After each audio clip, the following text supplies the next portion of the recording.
like to remind everyone that this show is brought to you by the Dolphin Wars.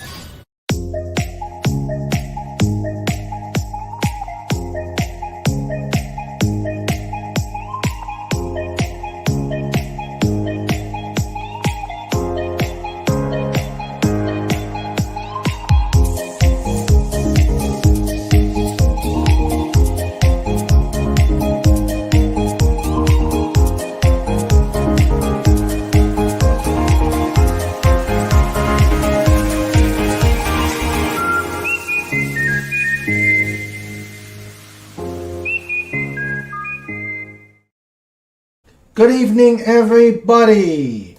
It is King Dolphin TV, and welcome to episode 182. I am Raymond. You know who I am. I am the author of the Dolphin Wars book trilogy, and I rule the best pod on YouTube. Tonight, we have the one, the only Hungry Boy. Tonight, we're going to discuss the ties between progressive rock and to comics, and we'll probably go a lot into progressive rock because that is my favorite genre of music. Yes, so we're not gonna. This is not going to be a structured interview. We're just gonna chat like two comrades in arms here. So please enjoy. But before we get going, as always, if you like what we're doing here at the pod, if you love these interviews and the fun we have, please like and subscribe and comment. I respond to every comment. Also, if you know anyone I should interview, please send me their names or a way I can reach out to them. Because fall is looking kind of lean on the schedule, so I need your guys' help to get me some interesting people to interview. So I'm going to bear that in mind. Okay. Please do. Let us welcome Hungry Boy. How are you doing, sir? I'm very, very well, considering how much I love being on your channel. You're a fantastic host. You run things in a beautiful way. I love it when you go structured, or love it when you go less structured. And, you know, you and Sandra are just amazing, beautiful people. So I'm very happy to be socializing with the best set today. Well, thank you. Thank you. I am most honored. Let us welcome the people in the chat, because they're the ones that we're here for. We've got Mr. Angel. Mm-hmm. How you doing, sir? How you doing, Chef? And we have the Killer Rabbit from space. I got a carrot for you, buddy. You could put it to your spaghetti. We got. Let's see. That's all the chatters. We've got my amazing wrenchers. We've got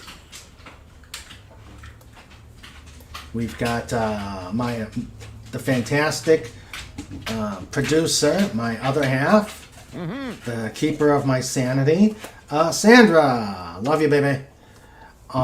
We've got Big Daddy MRI. We got Dalek 4. We've got Legatus Legion I, who is the first in and the last out.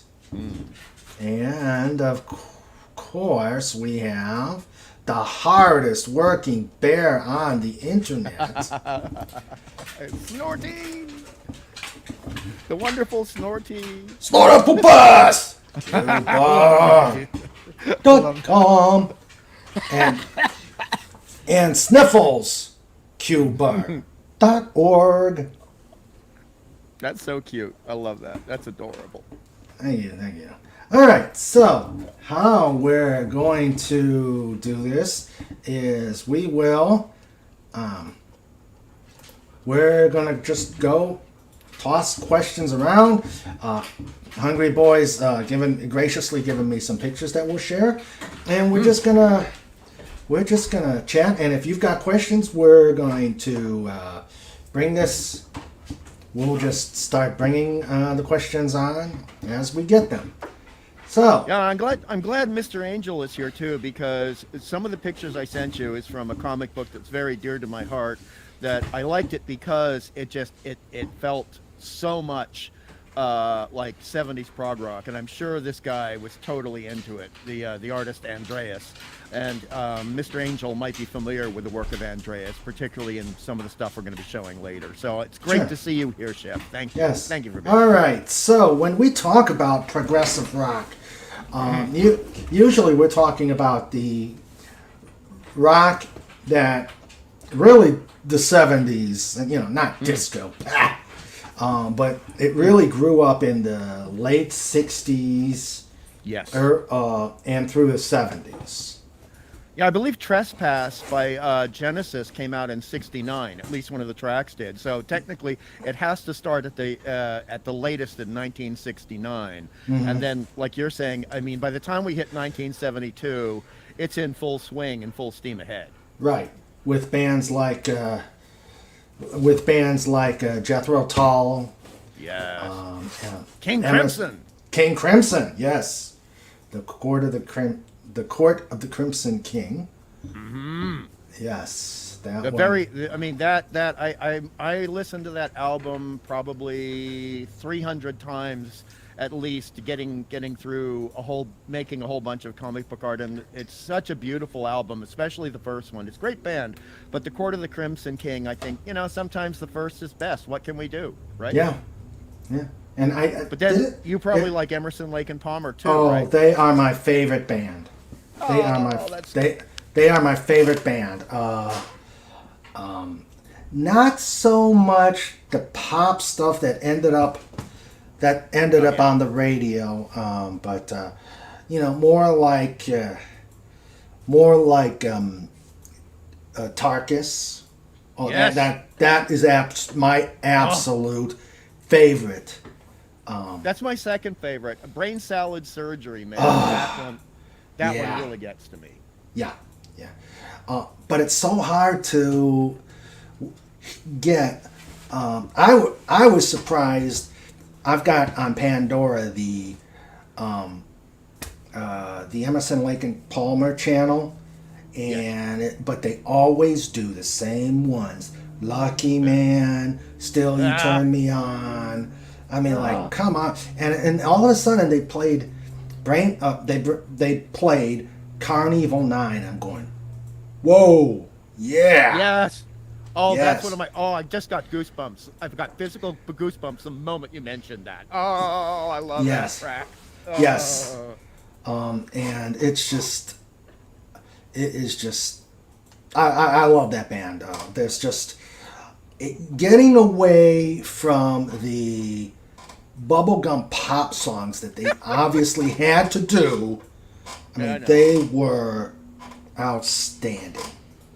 They were outstanding. Yes, I love as Pirates. Well as Pirates. early. Sorry, go ahead. I love Pirates. Yes, and I mean the thing about prog rock in general, but particularly Emerson, Lake and Palmer, but I do include King Crimson, early Genesis, fair amount of Jethro Tull with this, is that they're songs for people that want to imagine. They are songs that basically take your imagination and use your imagination like petrol, or in America we would say gas, to fuel the car of the experience and drive you down a long, beautiful, magnificent road. Exactly. And I know this one is probably not considered prog rock, but it came out in the during that time, and you got to look at Al Stewart. I mean, he made some excellent stuff. Yes. Yes. Yeah. And there are some people that had, shall we say, they weren't prog rockers themselves, but they had, I think you're alluding to this, they had a prog phase in some of their musical career. And you can enjoy that prog phase and not feel like a traitor because you're listening to someone who also did top 40 stuff, you know? Right. I mean, I mean- they're go ahead. No, go ahead. No, you. Oh, I was going to say, I started by listening Year of the Cat, but then the album that really circled it for Al Stewart and me was Past, Present, Future. His historical songs, just being the amateur historian I am, those songs just really touched me, especially like Roads to Moscow, and Nostradamus. Right. Right. Well, it's funny when you mentioned Roads to Moscow. I don't know why, but for some reason it brings up another band that we might touch upon a little bit in this discussion that is also very, very important to me, and that's Tangerine Dream. Oh my God! Yes, Tangerine Dream. I know, because they had that wonderful long song. I think it was Road to Krakow. It was a European city, but it's and there's this one long song that basically they're using instruments to make it sound like some cybernetic mixed with steampunk train that's chugging along, going across an entire continent. And getting goosebumps just remembering it. I'm gonna have to listen to it again tonight after we do the stream. My God, Tangerine Dream was huge for me, and I was, being Gen Xers. I'm a boomer. Oh, even better. Okay. So, I mean, sometimes we get lucky when Hollywood introduces us to this kind of music, and then we didn't have the internet when we were young. We have to search this stuff out, and you're hearing this music in this great James Caan film called Thief. And I'm thinking, man, this is a good movie, but the soundtrack, my God, the soundtrack. Oh, yeah. And Thief is one of my favorite soundtracks in all the world, and one of my favorite Tangerine Dream albums. So I'm waiting, and the parents want to leave it. Like, no, I got to see the credits, please. Just let me find out where the music comes from. And I see Tangerine Dream, and I'm just, that weekend, I'm off like a shot, going down to the record store and trying to find out everything I can about this band. Yeah. Oh. Yeah. Give me a second. I gotta check something out real quick. Yeah, I gotta plug in the stupid power. Because I'm thinking there's a movie that I believe Tangerine Dream also did the. Oh boy. Boy. I'm gonna have to go take the. Okay, Jaws. I hate when I have to look up something. I know. Okay, Roy Scheider. Because I forgot the. Is it this one? Yeah, it is. I'm looking them up on IMDb as well right now, just to see what else they were done. They did Legend. They were. Songcat. Isn't that great? I'm looking. Where's the good stuff? Oh man. Okay, hold on. So Tangerine Dream did the movie Sorcerer with. Yes. Oh my God, that was awesome. Their music. I think watching that movie really got me into Tangerine Dream. Yeah. Well, they because you're a little bit older than me, so you did it with Sorcerer, I did it with Thief, but the other one that is what some people refer to as a divisive movie. I don't consider it divisive, but it's a film called The Keep, and that was one of the first films where we saw Ian McKellen, who would later play Gandalf and Magneto, and they did the music for The Keep. I love The Keep. A lot of people, they have problems with it, but that's because it was a 3-hour movie that was cut down to about an hour and 45 minutes. And it was also an incredibly long book, but it was perfect for prog rock. It's actually kind of a prog sci-fi horror film, supernatural horror film. But this is the thing about prog that I really love for people that don't really, if they haven't heard prog rock and they're thinking, what does this term mean?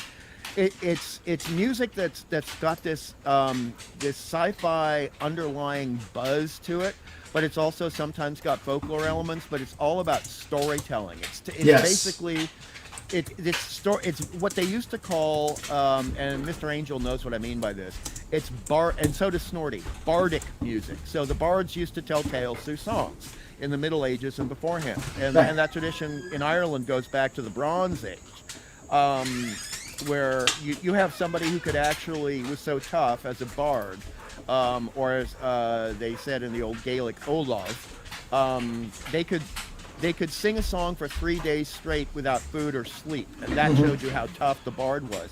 And that's what prog is like. You have these songs that are going on for 12 minutes at a time. Oh yeah. Oh yeah. I mean, Tarkus. Oh my God, an entire epic that took over the side of the album. That was Right. I actually and we're talking about the connection between Prog and comics. Sci-fi based comics, yes. Yeah. I And Mark's actually here. Mark's a huge Jethro Tull fan, so in Oh, honor of yeah. Mark, we have to one of the best, longest songs ever, "Thick as a Brick." Okay. Yes. Part one, Oh, part two. thick as a brick was awesome. An entire a story taking up an entire side Mm-hmm. of a vinyl record, and Yes, then it that- starts again, and we have part two on the other side. Yes. It's so conceptual, so smart. Mm-hmm. I mean, this is not like "I Want Candy." God, I hate that song. And no offense to people who like the bubblegum rock, but I mean, some stuff is so repetitive, and it's just so juvenile, and everything about Prog is like embrace your inner adult imagination and mental critique. Be able Yes. to mentally and intellectually critique what you were listening to, and Exactly. it's ornate. There is ornamentation in prog rock, and I love that. It's like a beautifully decorated Christmas tree versus a single tulip in a glass. Agreed. And actually, I hate to say this, but I actually, when I had not listened to the Court of the Crimson King until what was it? Until I got Emerson, Lake and Palmer's Return of the Manticore. Right. Their entire 3-album set, and it had 21st Century Schizoid Man. And then when I Yeah. actually looked, I said, "Wait a minute, that's from King Crimson. Who's King Crimson?" So, and then I listened. Then I listened to Court of the Crimson King, and I said, and heard Greg Lake. I said, "Oh yeah." Exactly, and I yeah. feel I have to admit, Court of the Crimson King was a massive influence on me and my art. Even I think I was 16 or 17 when I first heard it. I certainly was 18, and just they were doing with music and intonation and lyrics what I wanted to do in comic books. Unfortunately, I was a little stupid, and I didn't realize that it was pretty much only in Europe and Britain where those ideas would translate very well into comic books successfely. But it did happen a little bit here and there in the United States, and we'll talk about that later. But I love that song particularly, although it's very aggressive, especially with the horns, and that's something that prog rock, they'd be willing to use horns and woodwinds. But the 20th Century Schizoid Man, the first song on the album, I mean, that one is just, that's in your face. Da, da, da, da. Yes. Yes. And hello, Maddie's daddy. Yes. Hello, Maddie's daddy. Hello, Mark D with the C. So, yeah, the music is just, and we're not talking enough about Jethro Tull. I mean, man. And you know what, though? Aqualung was great. Oh, yes. And Thick as a Brick. But, I think a lot of the newer stuff, like Roots to Branches, he's going right back into the prog rock. Yeah. I like a lot of his newer stuff. Yeah, and then there's the middle stuff too, and I'm sure Mark will chime in on this one. But again, going back to the Bardic thing, you look at Broadsword and the Beast, and that's actually a pretty intense little album. Bring Me My Broadsword and Clear Understanding, Bring Me a Cross of Gold. I mean, my God, Yeah. I'm getting goosebumps even just reciting the lyrics. And that was the first song I am conscious of knowing I heard from Jethro Tull. It was just on the radio, and I caught the end of it. And from that moment on, I was hooked, and I had to find everything that they had done. And I, Mm-hmm. up until a certain point, I had every Jethro Tull album, every Mm-hmm. single one. Yeah. Just like someone else who gets a bit prog and doesn't get credit for it. Uh, eh, be, I don't know why. Is Kate Bush? Kate Bush did a very prog oriented bardic storytelling, spooky and sci-fi songs. I mean, Mm-hmm. almost everything she does is like a sci-fi supernatural novel in Uh-huh. certain ways. She even did a song dedicated to Hammer horror films called Hammer Horror. And she has this other song about guys in a submarine trapped beneath the ice Mm-hmm. because the ocean has iced over. But for Jethro Tull, you have these amazing stories, and painting pictures with lyrics. Exactly. Whereas with Emerson, Lake and Palmer and Tangerine Dream, for the most part, they're painting pictures just with the way the specific sounds Mm-hmm. relate to each other. The sounds are like characters, like comic book characters on a page Mm-hmm. interacting with each other, and Yeah. it brings so many images to Mm. mind. Just listening to like, okay, you've got Keith Emerson on his, with his amazing command of the keyboards, Yeah. and then Carl Palmer with Tank. Tank is the drum riff that I wish I could play. And know that I can't. I know. I know. People always talk about Phil Collins as a drummer, or the guy from Rush, Neil Peart. But with the drum riff that you're referencing, for me, that's what I think of when I think of a mesorama drum sequence percussion. And percussion itself is people don't they a lot of people don't appreciate how different aspects of percussion actually have a tone to it. They do have a tone to it. And so using a different type of drum or using a different type of cymbal or a different type Right. of anything that you strike actually becomes a part of the storytelling process. Oh, it's delicious. I'm Yes. loving this conversation. Thank you so much. I'm glad to. Oh, and let's see. Maddie's daddy, fortunately, he's still alive. He's the only one who's still alive. Keith Emerson and Greg Lake both passed. Upsetting. Yeah, because Maddie's daddy says the late Carl Palmer, also drummer for Asia. Yes, he did. He did play for Asia, which was the only reason I picked up albums from Asia. No That's comment.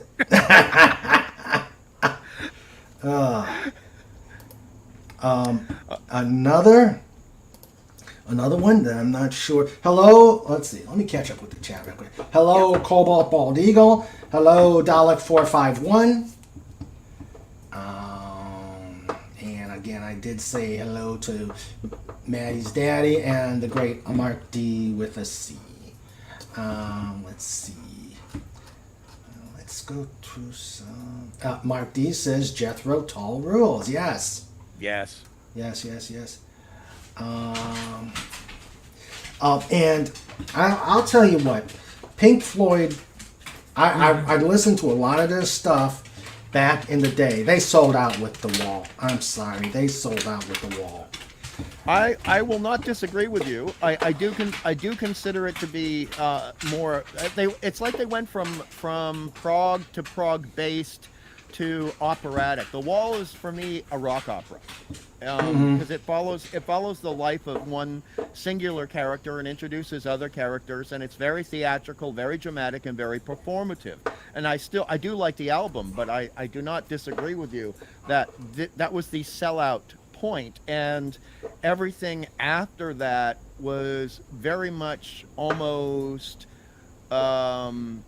almost Hollywood-esque in the Mm-hmm. way the songs were Yeah. constructed and the songs were played. Whereas, like for me, when I think of Pink Floyd and what I love, my favorite album is "Obscured by Clouds," Oh. which is in the '60s, I believe. I believe that was No. still in the late '60s, and I do like other animals. Sorry, other albums before The Wall, Mm-hmm. but uh, I'm a very even though. I grew up in the '70s. Most of what I tend to gravitate towards in art is between in science fiction between 1962 to about 1970. So I refer to myself as a '60s whore, and Okay. that's just the way I am Okay. with the music. But Pink Floyd did have some wonderful prog songs and albums, and Mm-hmm. again, they would illustrate things. You felt like you were entering someone else's fever dream when you were listening to these songs. Yeah. Animals is my favorite. That that Animals. one got that one got me. That one was my first, and then I listened to Dark Side of the Moon, Hmm. and God, what was the one with the guy burning up and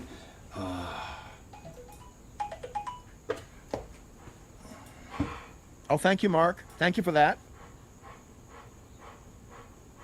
Oh no. Okay. All right, Maddie's daddy. All right. Yes. Yes. We do owe. We do owe Maddie that. We owe you that, and also we owe great cover artist painters with airbrushes. We owe special mention to Yes. Absolutely. You are correct, sir.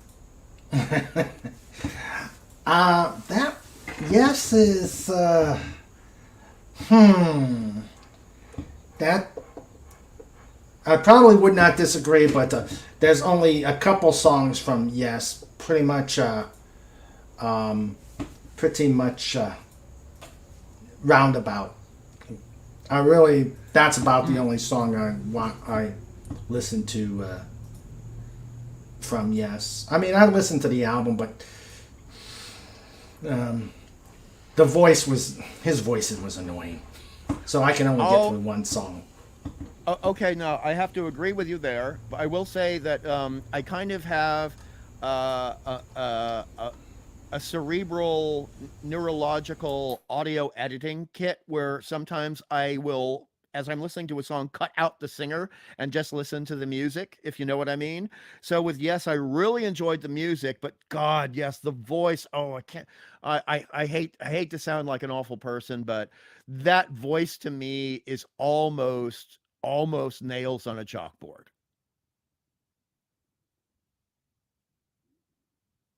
Hello, hello. Whoops. Sorry, had to talk to the Oh, okay. producer. Had to talk Oh to the no, that's fine. producer. I thought I got disconnected. I was Oh I no was no no thinking. no. Let's go some into the chat. Does this discussion include the Hammerfall comics from by Opus? Haven't seen them. I Yeah, I haven't apologize. I either. haven't seen I them. haven't either. You may have to enlighten us.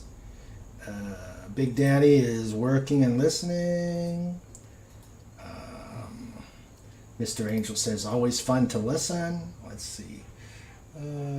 Ah, he also says, the bubblegum stuff paid for the other half. Yeah. True. Yeah. Oh, back to Tarkus and influence on comics.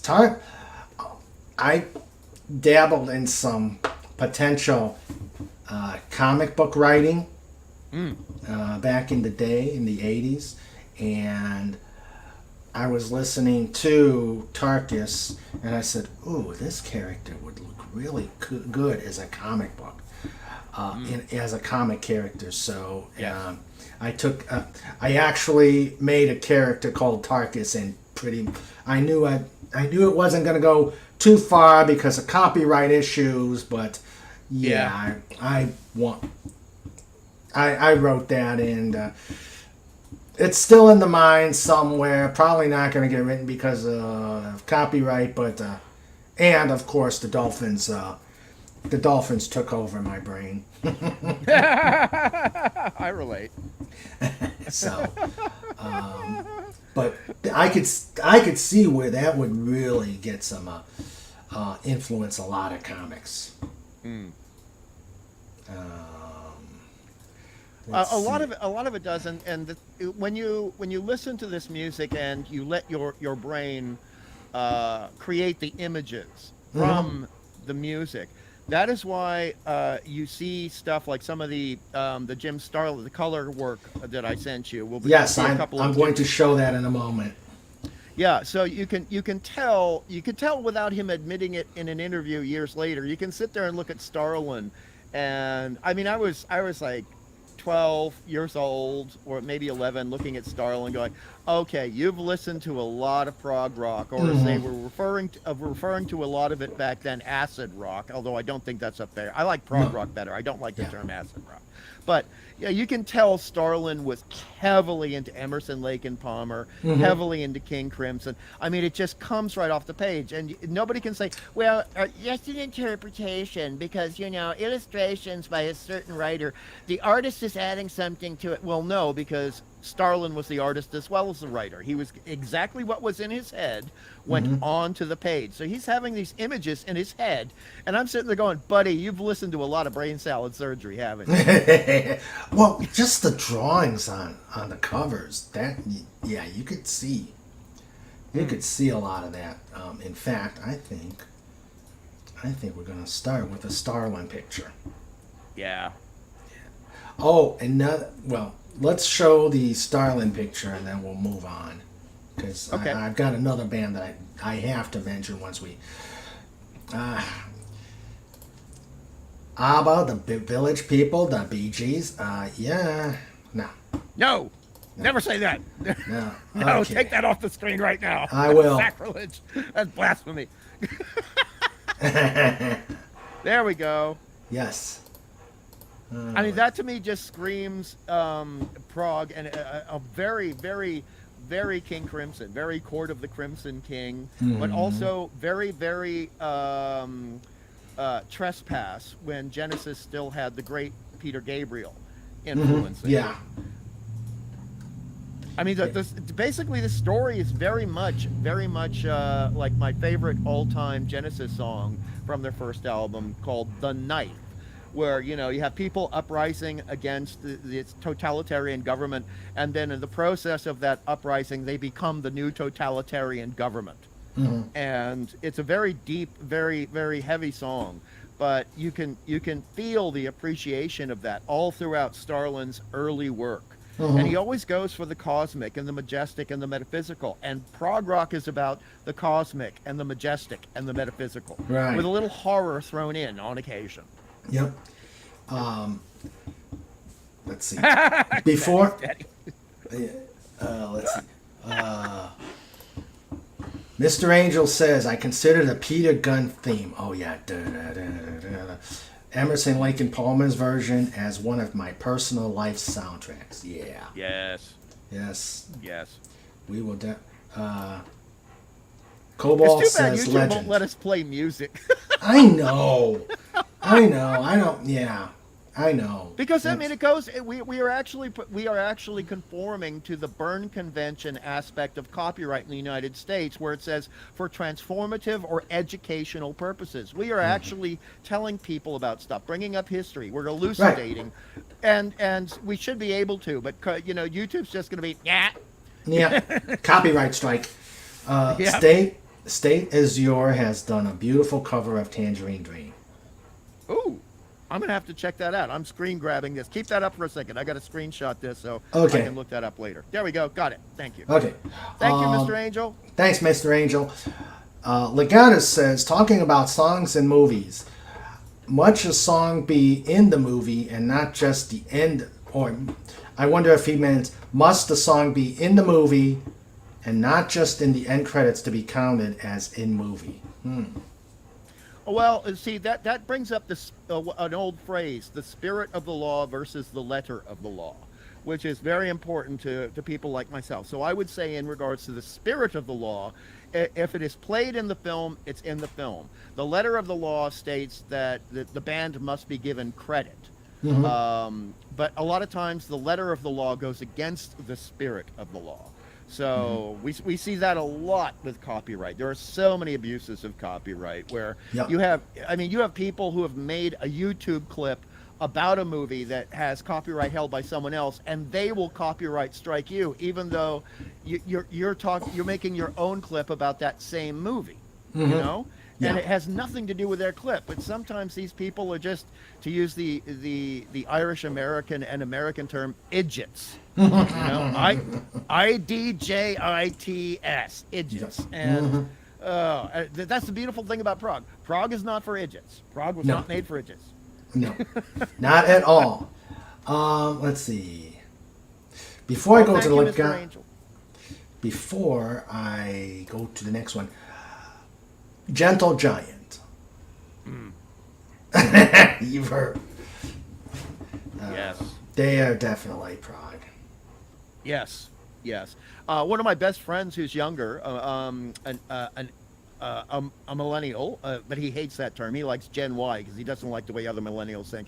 He's a big fan of Gentle Giant. He was the person who introduced me to them, along with a whole bunch of other stuff. There's a lot of very, very modern day young bands who are completely embracing the prog mentality, and it's wonderful to see a lot of very creative, again, to use the word ornate, detailed, you know, the Christmas tree versus the bare twig.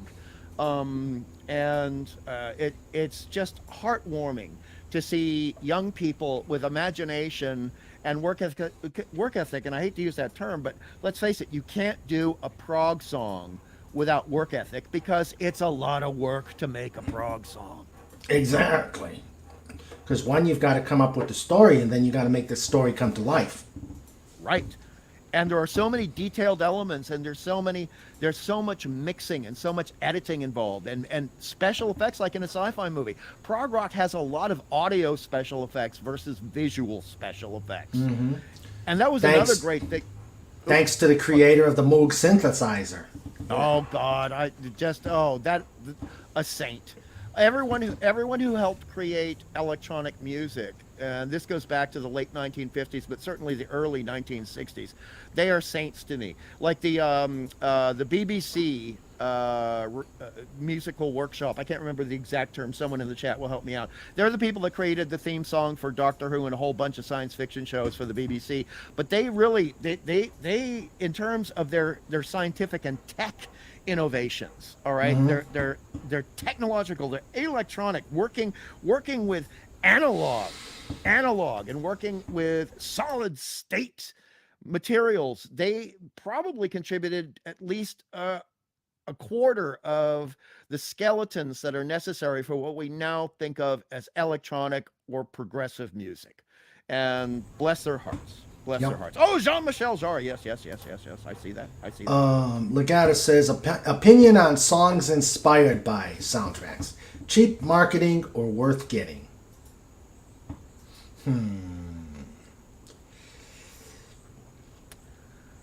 Is Legatus referring to stuff in television shows and movies? Because that's the only context I have for answering that question. Yeah, if you can bring us more context, Legatus, that would be great.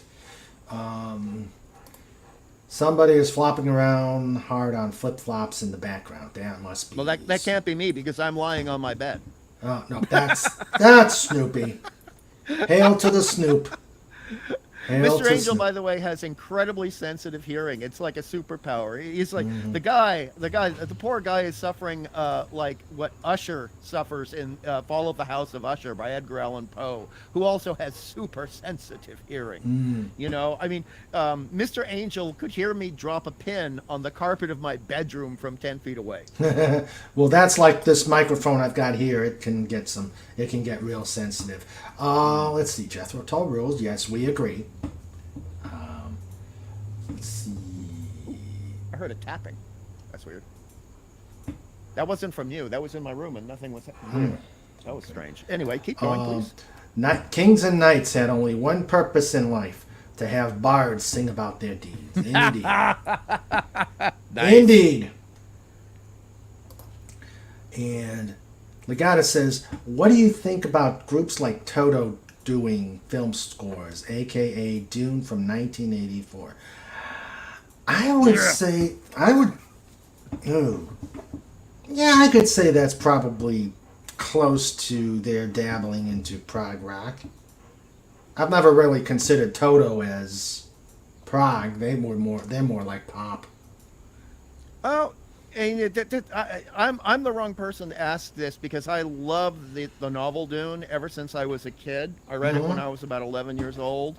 And I despise that movie. I don't despise every David Lynch film, but that one in particular is on my top hated list because of the liberties that he took with the material, and he just has a need to put unsavory, sleazy aspects of things into every film he makes, and that's, sorry, nah, Dune's the wrong thing for that. And the music was about the only thing I could tolerate in the 1984 Dune film, Legatus. That's all I can tell you. I admired it. I will tell you this, Dune.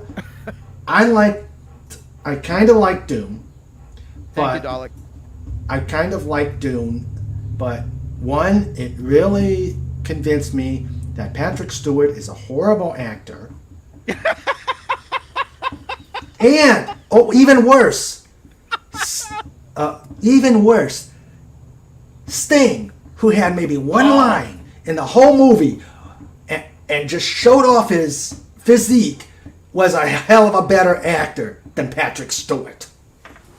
I know, but see, even then, Sting was what people these days call stunt casting, because Sting was huge at the time. The Police were one of the top 10 bands of all history by the time we hit 1984, and Sting is, I'm sorry, he's a terrible actor too, and because Sting just does Sting in a costume. That's all he does, and he is totally opposite to Fade Routha. In the novel, physically totally opposite. His body language was opposite. His mannerism was opposite. His vocal intonation was opposite. And David Lynch just didn't care. He just didn't care. But he was still he was still better than Patrick Stewart. Yes, I agree 100%. I mean, oh jeez, Patrick Stewart was very stilted in his performance in Dune, but I've never been a fan of his. I disliked him in Dune, but boy, I've been honest about this with Clobby, etc. I cannot stand Patrick Stewart as Picard in any iteration. There's almost not. I'd have to struggle hard to think of 10 minutes I enjoy of him on screen. In any place. I would not disagree with you. And then it became worse once he became an action figure. Yeah. Action figure. Yeah. Well, he was always a bit plastic, wasn't he?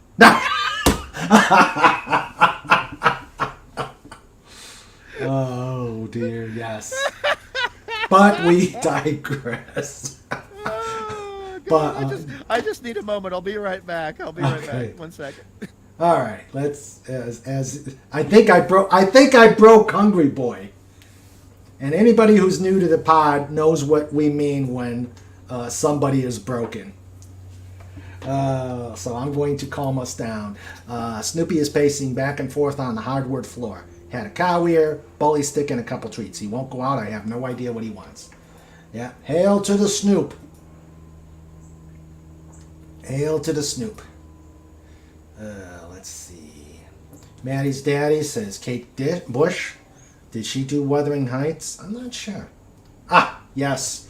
Yes, Mark D. Thick as a Brick is a whole album. Oh, yes. Oh, yes. Okay. Okay, I'm back.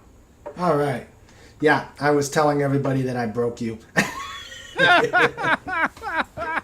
Oh my God! Yes. There are a lot of things can break me, but dude, you're like you remake me after something else breaks me.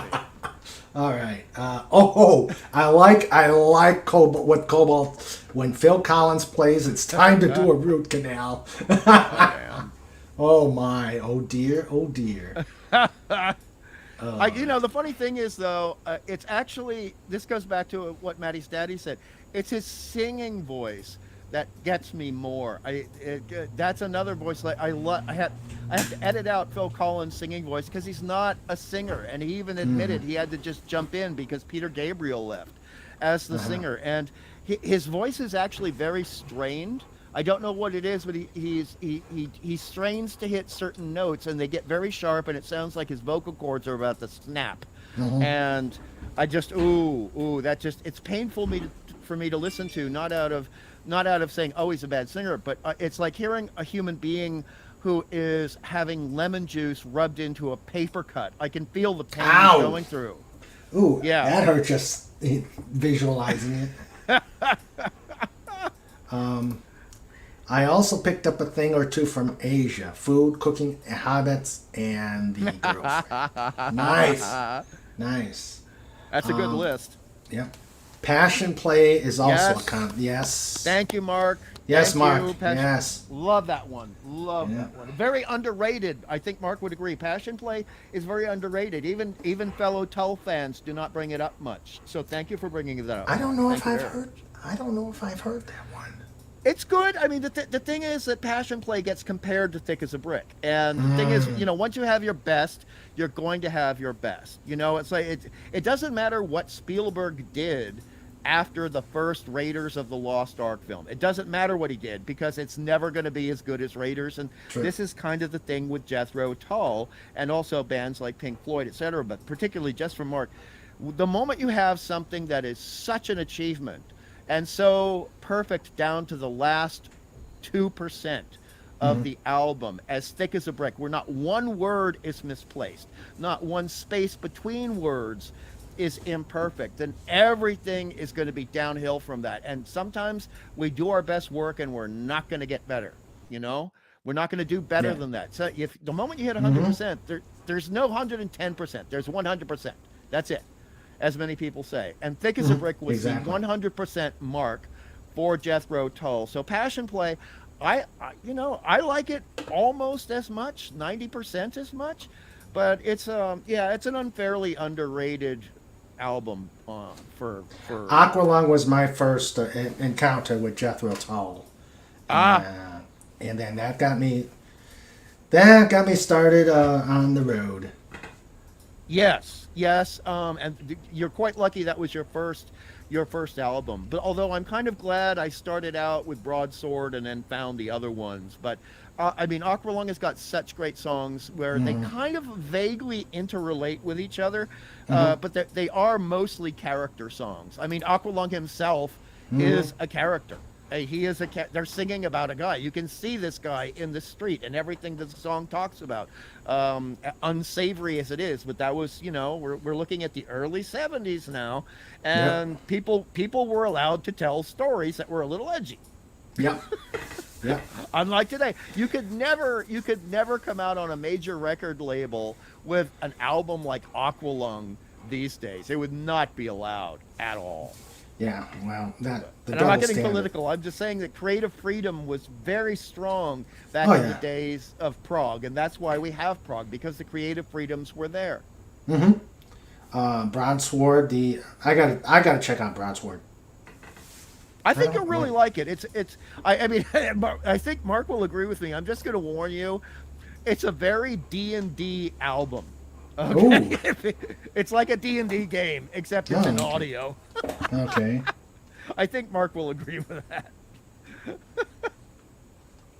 Which is probably one of the reasons I loved it so much, because as much as I love Prog and sci-fi, I'm also a huge fan of folklore and myth, particularly from the Bronze Ages, but leading up to probably 500 AD. And so when you listen to an album like Broadsword and the Beast, you really feel like you're entering that Lord of the Rings or even some Michael Moorcock stuff.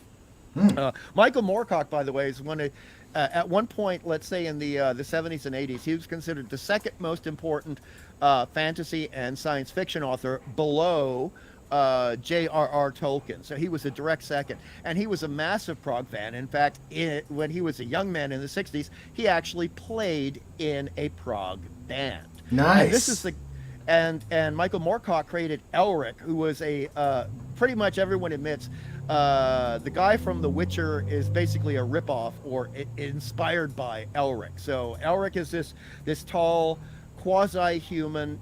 He's from a different species, which is humanoid, called Monibaneans, but he's albino, and he's tall and he's willowy, etc. And he's got this black sword made of an obsidian-like material, which is actually created in another dimension, which will suck the soul out of an opponent and transfer the energy of that soul to Elric to keep him going, because he's dying and withering from his own genetic faults. And that's just Prog all over. That's 100% Prog. Or as people would probably say, a lot of dystopian. A lot of dystopia. It was for fantasy fairly dystopian, but there was hope at the end of it. But he is considered one of the top 10 fantasy characters of all time, and also great comic books, particularly the ones drawn by P. Craig Russell, who is a hero of mine. And P. Craig Russell is also, guess what, a massive Prog fan. Nice. So it all feeds in. The circle keeps going. They all tie into each other. Maddie's daddy says Roundabout is amazing. I don't get me wrong, I do like Roundabout, but that's about it. Boy, Legatus is getting spicy tonight. I'm just saying Legatus is a bit spicy tonight. Well, he is Legatus. He is Legatus. Hello, Disney Sheepherder. How you doing? Let's see. Mr. Angel says, Pink Floyd, they changed my life. My hearing was never returned to the previous status after that concert in Venice. Oh, I'm sorry to hear that, but I'm glad you got to see that concert. Very jealous, envious. Actually, my first concert ever, and I'm growing up in the Prague, my high school classmates went to concerts, this, that, and the other. My first concert wasn't until the 90s, and of course it was Emerson, Lake and Palmer. Watching Pirates live is life-changing. Oh my God, it's life-changing. I'll make you laugh because I'm a Prog guy like you, right? You want to hear a sob story? My first concert was before INXS got signed, and they were begging for attention to hope to get a label. I had to listen to INXS do a free concert at the only cheap-ass amusement park in Australia in 1982. Bloody terror. I got a migraine from it. I had to leave the park and go throw up and lie down. The music was so terrible. Oh, dear. Maddie's daddy, no cans or Brahms, moved for a day. Yours is no disgrace. Let's see. My buddy who was a drummer always called Neil Peart a lead drummer. Yeah. Good one, Mark. I don't know. Rush did not seem. It didn't seem to be prog rock. I loved Rush. Don't get me wrong. But they were probably starting to go into the metal. I mean, to me, metal's a completely different genre, starting with Led Zeppelin. Yeah. Zeppelin started the metal thing, and then yes, then you had Rush, then to become Metallica. I still got a kick out of when Metallica got the Metal Award in the Grammys, and they had to give Jethro Tull their props because Jethro Tull got metal. And to this day, I said, Jethro Tull is not metal. I don't know how they got metal. You listen to the song, the album "Stand Up," and I mean, no, a jazz award. Jazz fusion inspired, like Prog plus jazz. That's Jethro Tull. If it had been an award for jazz in rock and roll, that would have made perfect sense. Yeah. But metal? That one. Yeah, that one kind of. That one was baffling, and I did get a kick. I did get a kick when Metallica was making fun of them. Hail Lenrod. Hello, Lenrod. Great to see you. Yes. Okay. He's at work, but Um, I'm that way with Janis Joplin and Joe Cocker.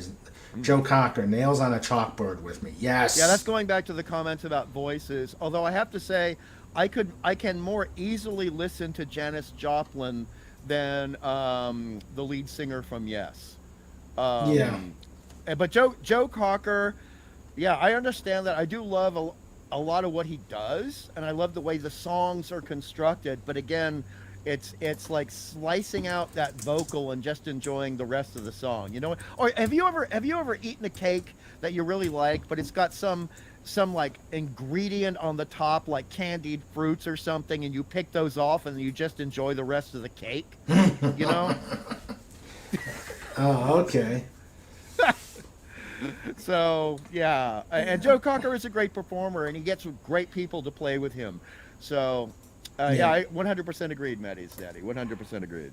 Animals is also Yes. yes, Mark D. That in fact, I put it back on my iPhone because it's just such a great album. Dogs is my favorite song. Dogs is my favorite song.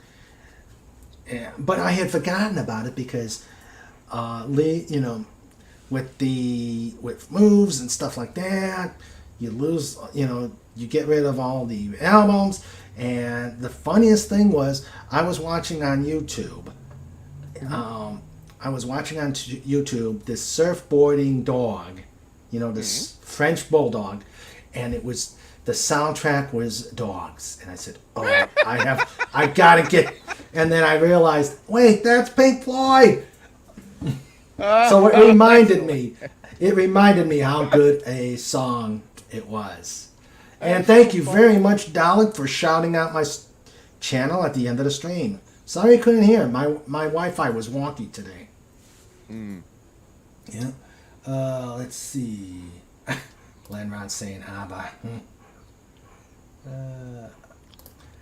ABBA or ABBA is actually, ever since the 70s, Australia was outside of Sweden, was the #1 fan base for ABBA. So in the 70s, I had to grow up with bloody ABBA and hear ABBA all the time. And I cannot stand them. Oh my God, it will make me leave a room if somebody puts it on. I will leave the room. Okay. Ugh. No ABBA, guys. Moody Blues from Maddie's Daddy. I don't consider them prog. I liked some of their music, but there were some prog elements. But now that Maddie's daddy has quoted that song, we're gonna have to call him Moody's daddy for a moment. Okay, Moody's daddy. Moody's daddy. Or Maddie's daddy's blues. Any fans of Eloy in the house? Solid stuff. I've never heard them. I recall. I know that I did hear some of their songs years ago, but the thing is that I can't bring it to mind. It's like the memory chip melted on that one, so I apologize, Lenrod. But I'll check them out later. Let me screenshot that too. All right, boom, screenshot. Got it. I love getting musical suggestions. I love it. Daft Punk's second album, Discovery, and its animated vids. Movie Interstellar 55. Never heard of that. I can't comment because basically, every song I've heard from Daft Punk is nails on a chalkboard to me. Every single song. So I apologize. But Mr. Angel says, I will send it to your DM together with a Tangerine Dream concert. Thank you, my pal. Thank you very much. Another one who, along the same lines as Tangerine Dream, is Mike Oldfield. Oh yeah! Wow! Yeah, that I had the vinyl for that Tubular for Bells. years. For years, I tracked that. I was lucky enough to get that vinyl album in very good condition for $2 back in the day. Nice. And I listened to it very carefully, with the needle. just to make sure that if I ever had to give it away to someone, I wanted it in very good condition so they could appreciate it. And I was lucky enough to give it to another younger, newly formed Prog fan, and they were very grateful. But yeah, that entire album, both sides, is just it's gold. It's just gold. It was very interesting that you have a song that in itself is so happy and uplifting that then gets used for the signature musical item in The Exorcist in 1973. It's very counterintuitive. Very counterintuitive. Yeah. Mark. Hey, I do say, I do say I really like Roundabout, but there's not much else on. Yes, I like. Mark, awesome. Just got to meet Starlin and he signed my Infinity Gauntlet books. Awesome. Hooray for you, Mark. Hooray. Yes. That is a golden moment for a comic book fan and a Prog fan. Because Mark is like he's kind of, we're similar. He's the combo of Prog and comic books and very, very Imagineering, shall we say, science fiction. So he's a big fan, like I am, of the Micronauts. Mark likes really, really cool stuff.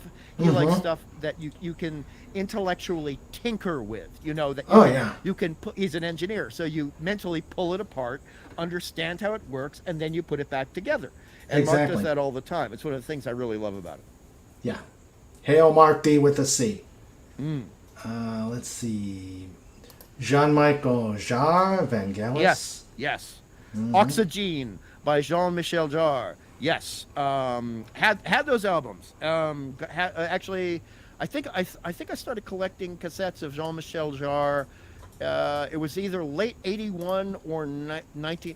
Yeah, in late '81. Yeah. So that also is very sci-fi based, and you can almost see an entire without dialogue science fiction film as you listen to those albums, and also had very beautifully hand painted album cover art. Yes.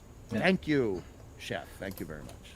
Legata says it applies to both TV and movies. Songs music inspired by, officially released by the movie studio, and not someone inspired by a TV show, movie, and not tied to the IP holders.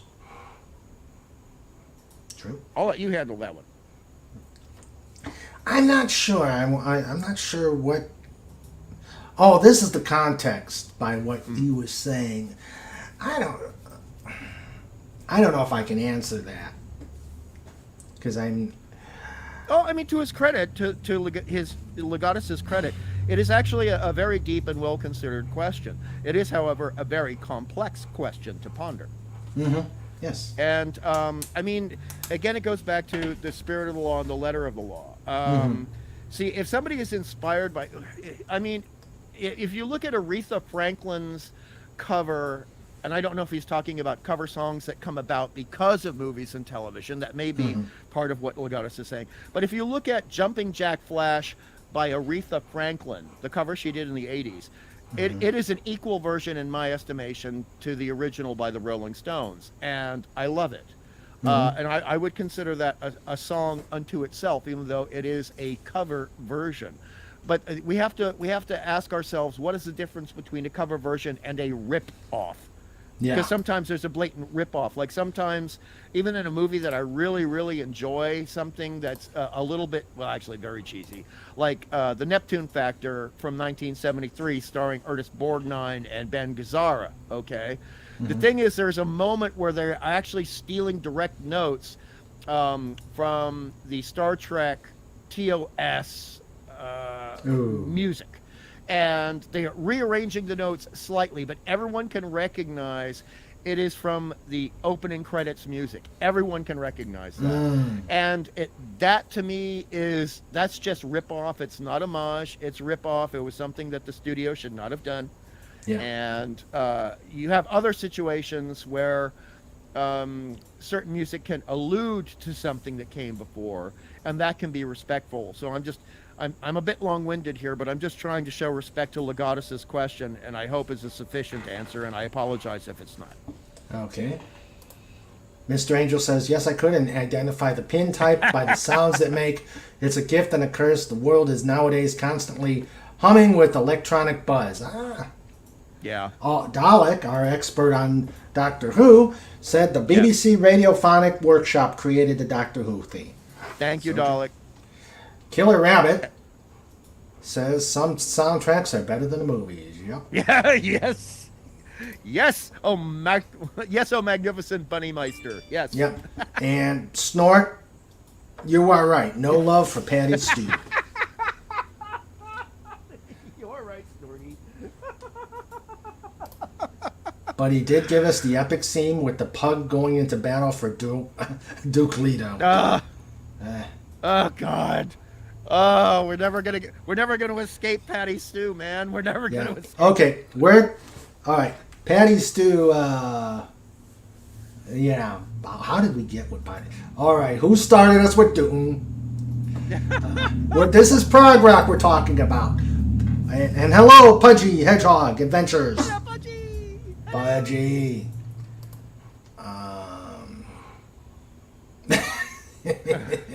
I'm not gonna.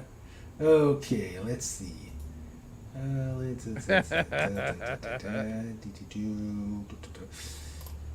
Elric or Melnibor.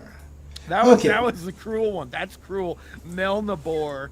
Oh my God, it's not boring. The actual novels, and the first two novels are actually compilations of the short stories. Elric started out in short stories in 1959, but eventually, by the time you get to the third Elric book, there is nothing boring about it. They are actually, I mean, they are like if they were made into films, they'd be a hard R, not NC-17, hard R. And there's some stuff that even it would have to go unrated. By the time Elric is hitting around 1965, Michael Moorcock has already done a lot of LSD. He's already getting into proto-prog, and Michael Moorcock is totally off his nut, but utterly talented as he's writing this character. And there is some nasty-ass stuff that happens in the books. Nasty ass. So I cannot agree that it is Melnibor, especially not with his wackadoodle cousin, Yer Kun. Yer Kun is just no. But I appreciate and respect your opinion, Lagacious. Okay. Legata says Elric Comics by Boom Comics. Great stuff. Boom Studios, yes, and he specifies that later on. Boom Studios. I saw that. I see that. Yeah. Killer Rabbit, I think. No. Hello, Canadian Spidey. Hello. Great to see you. We're going to pass this by because I want to get into a subject about prog rock. Yep. We're digressing here. We are digressing. But let's do a visual interlude, and you can tell me about. Yes, I agree that this one is probably the very, very prog, but I want you to explain it. Explain it to me, HB. Explain. I got some splaining to do. You got some splaining to do on this one. Okay. Let's see. Okay, splain. All right. Now this comes from a series of what would later be referred to commonly as graphic novels, and it comes from Europe. It is from a series called Cromwell Stone. And for prog people who like art, I recommend these comics to everyone. They were translated very properly in the 1980s. I first encountered Cromwell Stone in, I'd say, 1987 when I was quite young. And I just love, see, again, like prog, it's concept. It's ornate. There is detail. You can see every loving line put into the penmanship. And by the way, our friend, the Comic Book Relief Crusader, needs to look at some of this stuff. It's going to help him out and stuff that he's going to be doing later on. It's an ongoing story, and it gets metaphysical, but there's a lot of science fiction, and you roll with it. And like I said at the beginning, I would listen to prog rock, and a movie or comic book would unfold in my head. And then I encounter this after loving prog rock, and it is now giving me sound in my head like a prog rock album. You know, it's like it's like feedback. It's like feedback between a speaker, positive feedback between a speaker and a microphone. So it's like one is feeding the other and bouncing back and forth. And there was about 4 graphic novels of Cromwell Stone, and the artist Andreas, he did a whole bunch of other stuff too, and he's fantastic. His last name is Andreas Martens, and so he was born in 51. I believe that makes him technically a boomer. I don't think he's around anymore. Oh no, he is. He's still alive, thank God. And he had done a lot of stuff, and a lot of it got imported, but it's very Euro comic books, and it's very let's just say it's not two guys with emblems on their chest punching each other for 10 pages. That's not what this comic book is about. Okay. And it has very, I mean, it's weird, but it still, at the end of it all, makes sense. And one has to be a little bit forgiving with it, because it is translated into English. So it gets a little dicey here and there, but the art is just bloody perfect. The art is just fantastic, and so imaginative, and so almost on the verge of being Baroque, just like prog rock. Prog rock is fairly Baroque. There are a lot of notes, there's a lot of sound, there are a lot of effects, and here, if you're looking at things, you can see that visually there are a lot of effects, and there are things competing with each other, but if you are talented, it creates a harmonious whole. W-H-O-L-E, not H-O-L-E. Right. And I adore it. I adore it. I look at it every couple of years since 1987, and I never think less of his work. Or Starlin's, to be perfectly honest. And even Kirby. You could see, you could almost think that Kirby got into prog rock, the way the existential way he's drawn. Yes. I 100% agree. Kirby would listen to stuff that other people outside of his generation would listen to. He would see films that were foreign films. I mean, he would just absorb anything that was good storytelling. But he was sort of like an elder progenitor of prog, because he was always interested in the celestial, the cosmic, and the detailed. Detailed stuff. Even when his work wasn't detailed, the ideas behind a Kirby page were detailed. But then you get to the Fantastic Four around issues 49 to 98, and there is some incredible detail there. And then Kirby goes to DC, and he's doing the New Gods and the Fourth World stuff for DC. And it is massively prog. I mean, the New Gods and Mr. Miracle are, I would say, 100% prog comics, even though they're done by someone of the generation before the people who created prog. But just because somebody's older doesn't mean they can't embrace something, right? That's true. That is so true. Let's see. I gotta put Snort's one. Janis Joplin had a voice made for silent movies. Hail to Snort. Yes. Sniffles just raised his Coke to you, Snort. On that one. Mr. Angel says, first concert, The Police. Every breath is forever carved in my heart with message in a bottle next to it. Yes. Okay. 2 things that I want to ask you and get your thoughts on. First one, I believe that now I used to live in Cleveland, so I've been to the Rock Hall of Fame. And prog is woefully underrepresented, and it had such an influence in the 70s and stuff like that. What happened? MTV. Yes. I mean, as they say in the law system, asked and answered, Your Honor. Yes. Yes, 100% MTV. And also, I think people were just so worn down by what was happening, particularly in America, but also in Britain in the 70s, with things I'm not going to go into. But one of the things I'll mention is you had a certain economic crisis that was going on. You had people struggling. It was reflected. It was even mentioned in sitcoms in both Britain and the United States Mm-hmm. that people just wanted to hear happy, happy, boing, boing, bubblegum, take my mind off crap stuff. And Yeah. in conjunction with, and I hate to say this, the devil's talcum powder from Peru getting involved in every aspect of the creative business where so many people were doing that crap, especially Mm-hmm. thanks to disco, that that actual substance it almost forces the brain to go into happy stupid mode, right?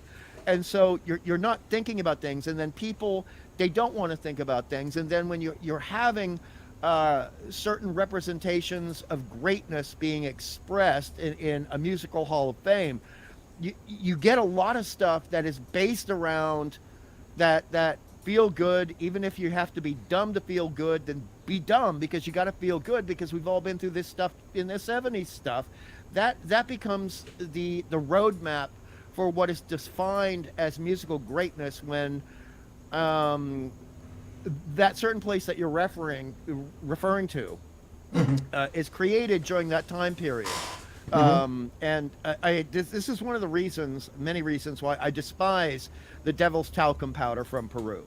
And I think it should have just stayed in its local area and never made it north. You know what I Yeah. mean? I agree. Because it made a lot of people who were doing great before it end up making really stupid, dumb albums afterwards. Mhm. It just did And not inspire people, and it and also then there helped, was believe it or there's not, this. it infected comic books for a time, and that's when we got some of the most stupid, dumbass, what I call drivel comic books in of all time, in all of comic book history. So, yeah, Yeah. Prague is very underrated, like you said, and woefully underrated, because we ended up with, apologies to the wonderful women who were in the band, but we end up with stupid shit like the Go Go's after Prague. That is a dumbass band. They have not one song of value. It's just, my God, Barbie power. No, Or the Bangles. oh, yeah, slightly better, but still terrible. Um, Oh, Dalek, so I would put them. And I'm not a big ACDC no, fan, but ACDC is not Prague. No, no, no, no. they're more metal. I mean, I do gotta say this. I do like their album. Is it? Yeah, I do like the album with "Dirty Deeds Done Cheap," but they're more metal. Yes. I'd say they were more metal. But, They're actually considered, the classic term is original Aussie hard rock. That's what we call them here, and they're an Australian band. But they are considered one of the forefathers of metal, just like Rose Tattoo is big, and Angry Anderson is the lead man for Rose Tattoo. But AC/DC, most certainly in Australia, is considered a metal band. And particularly, they were hard rock verging into metal with their first album. But they're an amazing band. I don't say that simply out of patriotism, because they come from here, but they were a band that struggled very hard to succeed, and they lost their lead singer, and also a very Scottish band. Three of the guys in the original lineup were either Scottish immigrants to Australia as children, or they had Scottish parents. So that raging pagan Scottish Gaelic aspect of it actually comes from their lineage, and I love that, which is going back to what we're talking about with Jethro Tull, and having that bardic aspect of it, that Celtic Gaelic aspect to the music and the storytelling. Because even though AC/DC they don't tell stories that are sci-fi and fantasy. I mean, it's a long way to the top if you want to rock and roll. That's a storytelling song. They're saying everything that happened to them up until they had their success. And they are a beautiful band. I wish the lead singer had not copped it early. Mm-hmm. And the second singer is good, but he's nowhere near as good as the original.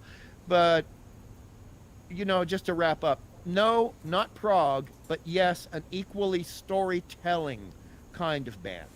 Yeah, I can see that. Let's see. There's a lot of ABBA. There's a lot of ABBA love in there. I said Guys, something bad that Dad Man doesn't like. Oh, I'm sorry, Dad Man. hello. Hello. Hello, Dad Man. And hello, Dad Man and Mrs. Dad Man. Hello, Dad Man and Mrs. Dad Man. How you guys doing? Glad you can make it tonight. Glad you can make You it. want to hit another? Can you go on with a couple of comments? I just have to run and grab something. There's something beeping in my kitchen, and I got to tell it to shut up. I'll be right back. Okay. Let's see. Oh, and hello, Sean Carter.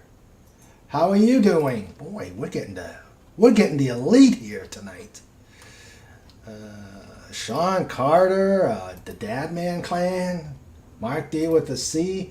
I am so glad you are all here. Oh, I agree totally, and I'm going to keep this up till he comes back. But yes, I agree totally. Tall not in the Rock Hall of Fame is a travesty. Oh, and Emerson, Lake and Palmer too. They should be in there. And I think at that point, what group ended up in there that I said that I swore off the Rock Hall of Fame? Oh gosh, it was a very recent set of inductees that just really just blew my mind, and I said, nope, I am never going back to the Rock Hall of Fame because it is the pop Hall of Fame, and and really you look at it now. Dolly Parton is great. I love some of her music. She does not belong in the Rock Hall of Fame. She even said she doesn't belong in the Rock Hall of Fame.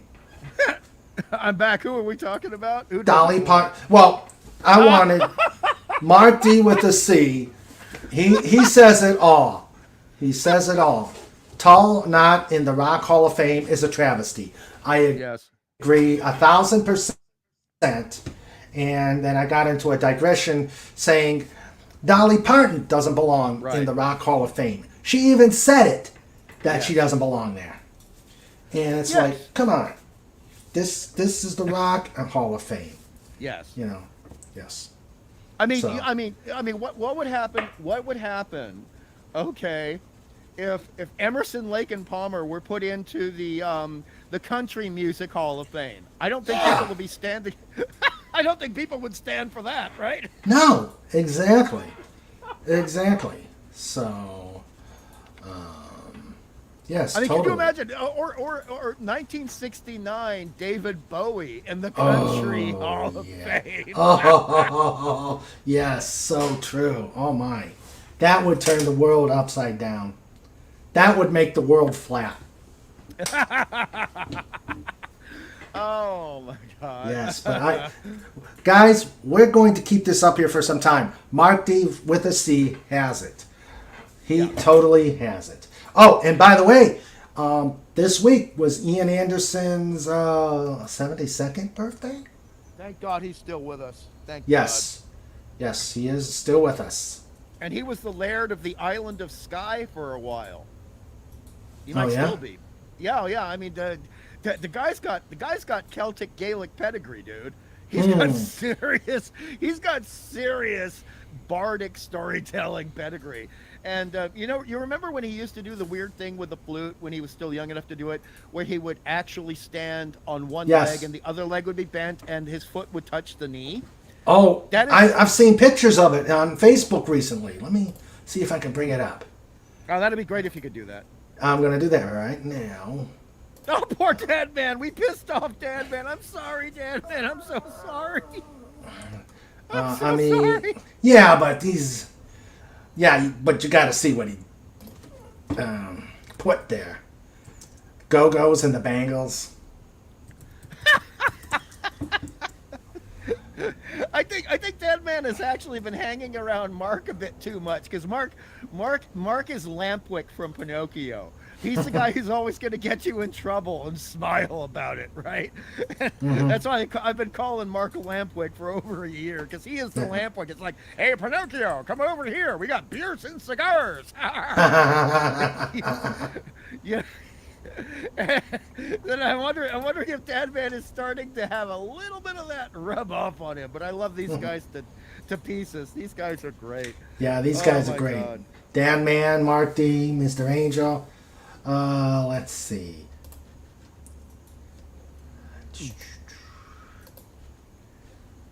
Yes, he does. Yes, he does, Dadman. He's got the evil snicker, but he's also got the evil chuckle. Mark is actually great at chuckling.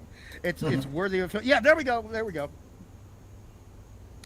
There we go. And see, the thing is that actually goes back. He modified it, but that actually goes back to like more than 1,000 years with Irish and Scottish bards, because if you could play a whole song standing on one leg, it actually showed your dedication to your profession, to your calling in life. It was more than a profession. It was actually considered very spiritual, very metaphysical. In fact, I kind of dread saying this, but magical. Certainly in the Bronze Ages, bards were supposed to be able to make things physically happen with the proficiency of their singing and their playing. So they were, in a ways, slightly sorcerous, if you know what I mean. And that is one of the wonderful things about Sir Ian, and everything that he added to Jethro Tull. Although the other band members certainly added a lot, but the man is basically a wizard of prog rock. He's one of our wizards. You know, and I love that. He is the Gandalf of rock and roll music. He is our Gandalf, and God bless him.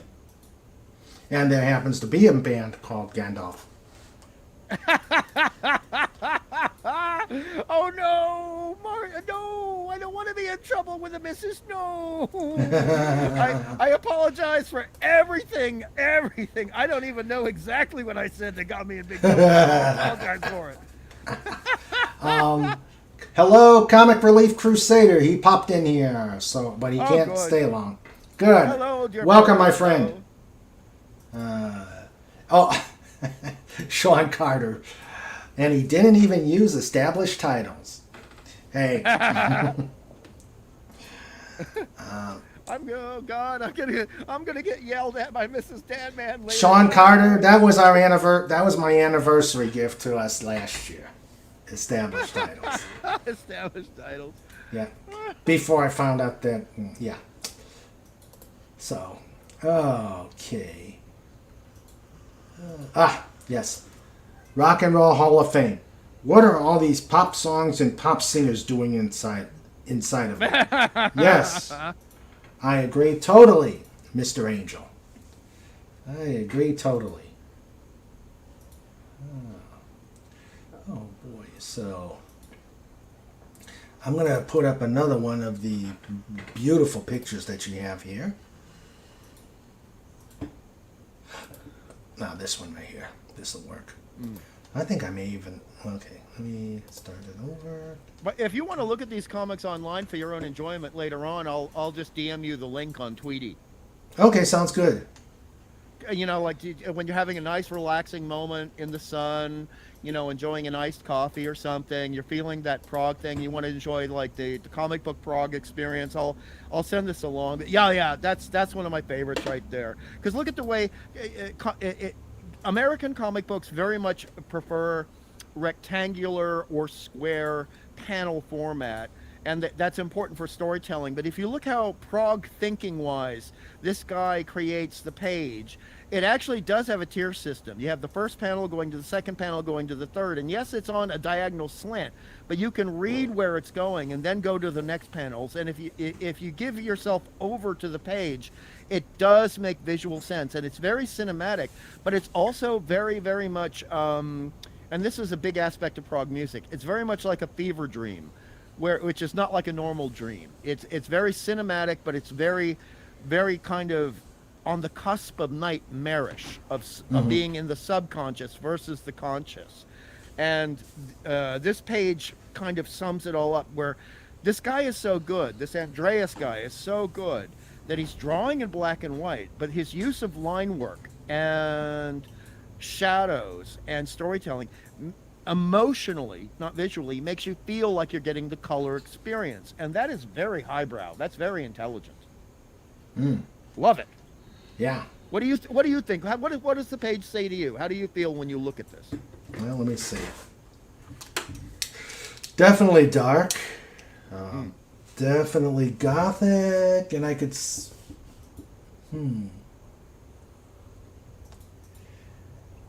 Definitely almost makes you feel like you're in there, in the scene, and like something is going to happen to you.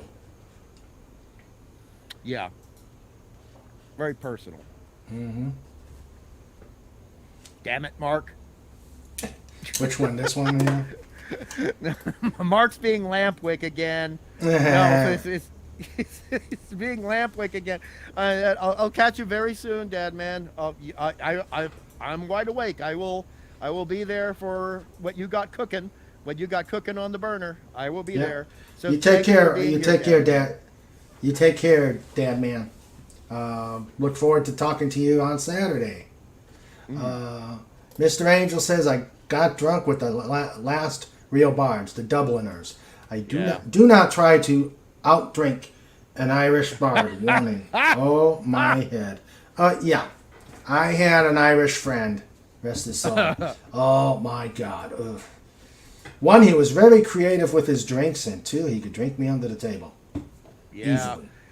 And I'll tell you what, back in the 90s, you didn't want to try to outsmoke an Irishman either. My God, they were chimneys.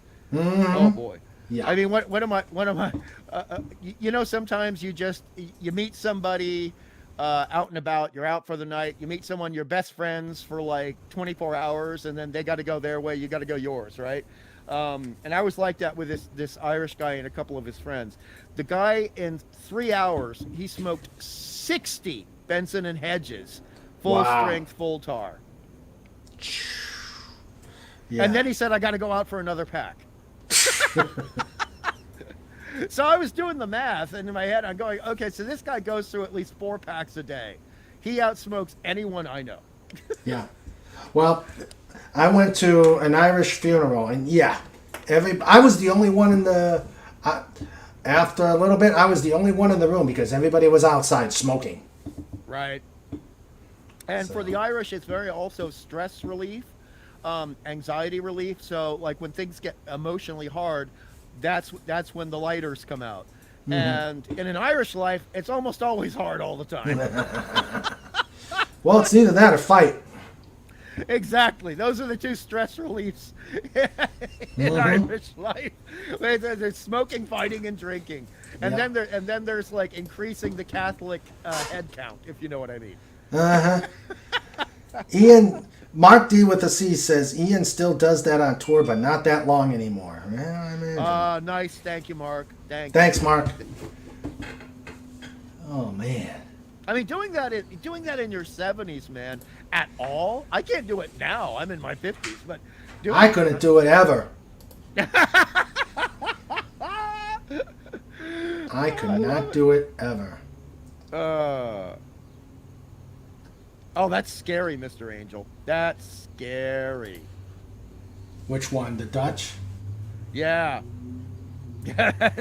I mean, anyone who can outsmoke the Irish, I mean, they basically got like 10% functional lung tissue left over.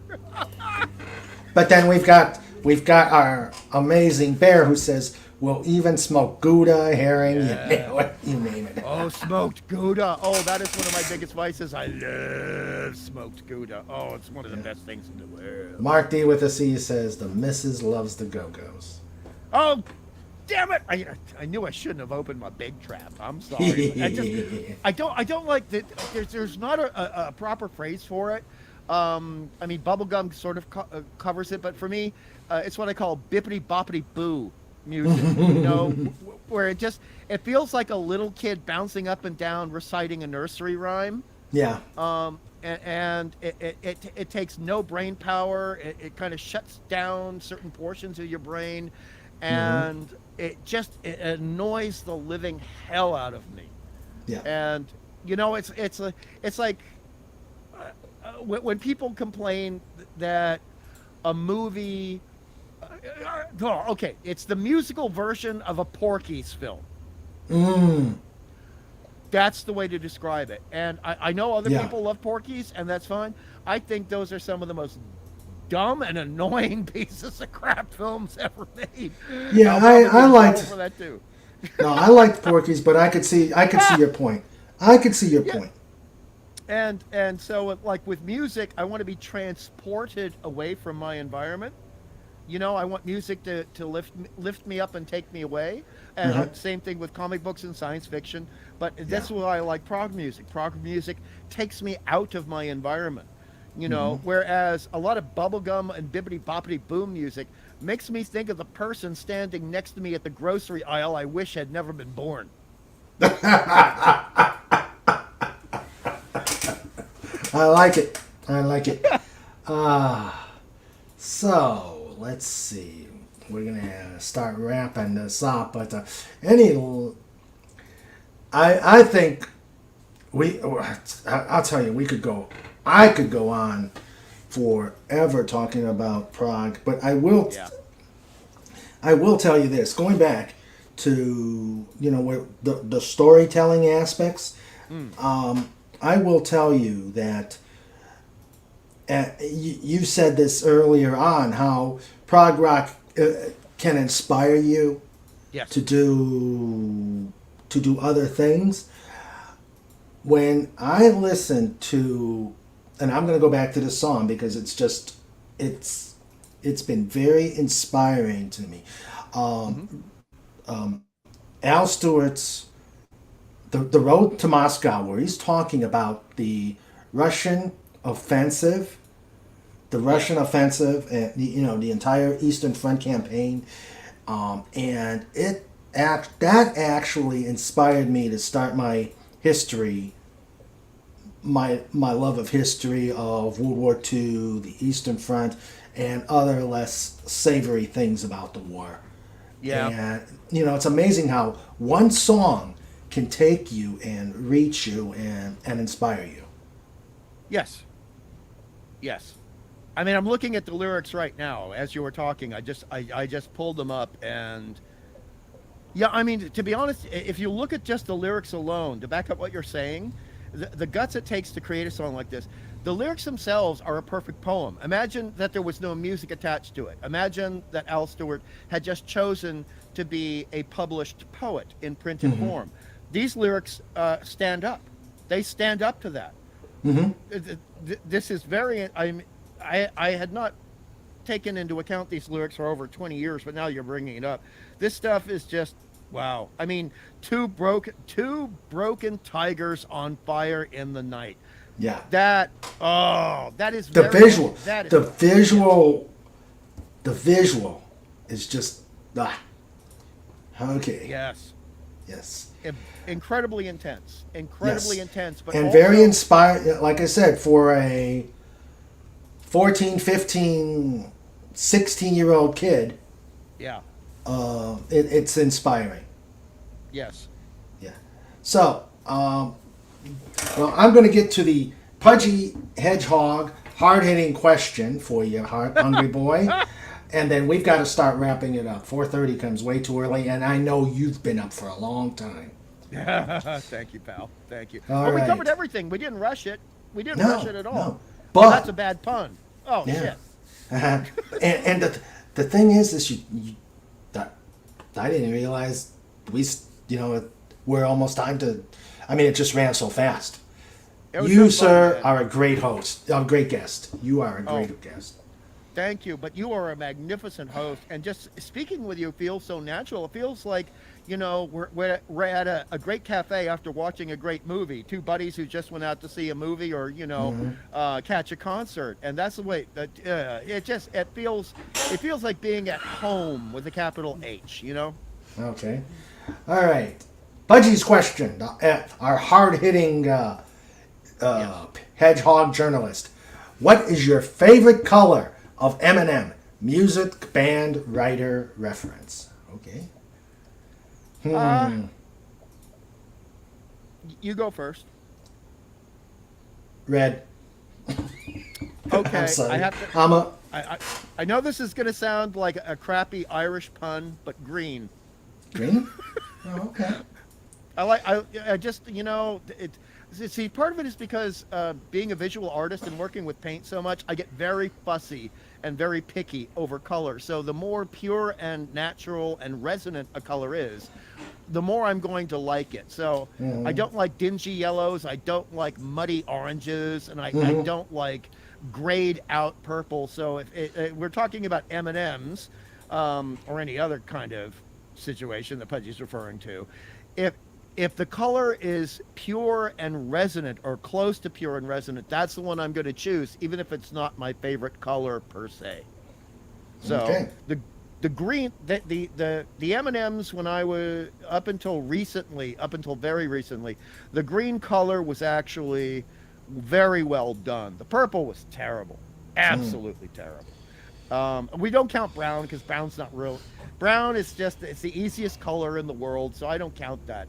The cheapest materials end up making that color in paint, so I get very persnickety over it. I apologize. Okay. And I do got to say, I really love peanut M&Ms, so yellow would be my they're second. much better, yes. Yeah. They're much Yellow would be my second best. And That was a Mark, great color. That was a good color, yes. Sorry? No. Mark D says, I prefer to smoke meat and not cigs. Mr. Angel says, we still want New Amsterdam back. Soon our plans to reconquer New York will come into action. You can have it. You can have it, Mr. Angel.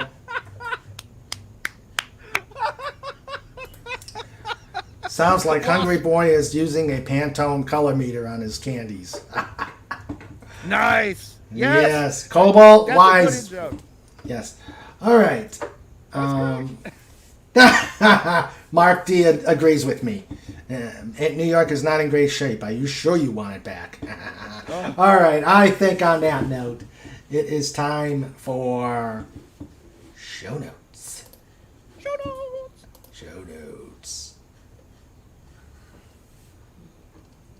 It's time for show notes. It's time for show notes. It's time for show notes. With Mr. Raymond and Sandra too. It's time for show notes. Dun. And Peter Stuyvesant says, Peter Stuyvesant says, make New Amsterdam great again. Now that's a very funny pun because see, being an ex-smoker, in Australia we call them Stivos, so it's Stuyvesant, Peter Stuyvesant, and yeah, we used to call them Stivos. So the other Irish person I know would smoke nearly as many Stivos, and a very expensive brand, by the way, when it gets imported to Australia. But that's a very good pun. Sorry. Hail Snort. That's why we've got that's why he's the hardest working bear on the internet. All right. This was an outstanding show. Time just totally flew by. Let's see. Yes, flew by. I had a great time. We can talk about this comic books and prog rock for days on end, but unfortunately, we have time limits. We have lives. So this coming Saturday, we will have Just 'Cause, the usual madness, the usual panel, chaos will abide, and a good time will be had by all. You ought to check us out, Hungry Boy, but I know you, with your time frame, and you're going to be on with Clobby. you'll be with Clobby, but hope you can at least pop in for a little bit. Hello, Phantom Outsider. Sorry you're late, but hope you can catch it on the flip side. Cobalt Bald Eagle says Prog Rock and upside down furniture repair makes for an interesting time. I like it. I like it. So, just because this coming Saturday, and then on a week from today, we're going to have Anti-Derivative Jill will be our guest. And we will be talking about those busybody wormhole aliens in Deep Space Nine. She and I have different takes on it. That'd be interesting. Yes, and I think it's going to be very interesting because I have a different take. Let's just say I don't find season 7 as reprehensible as Raquel did. Yeah. I hear you. I hear you. But you know, I'm a massive Nana Visitor fan from before she even joined Deep Space Nine, because she actually did one of the first comic book movies. It was a made-for-television movie. So you know, as long as it's got Nana Visitor be given a couple of lines and not being made to do something incredibly stupid like Alan Moraine, then I'm okay with it. Yeah. Oh, I love Nana Visitor. She's amazing. Yes, she is.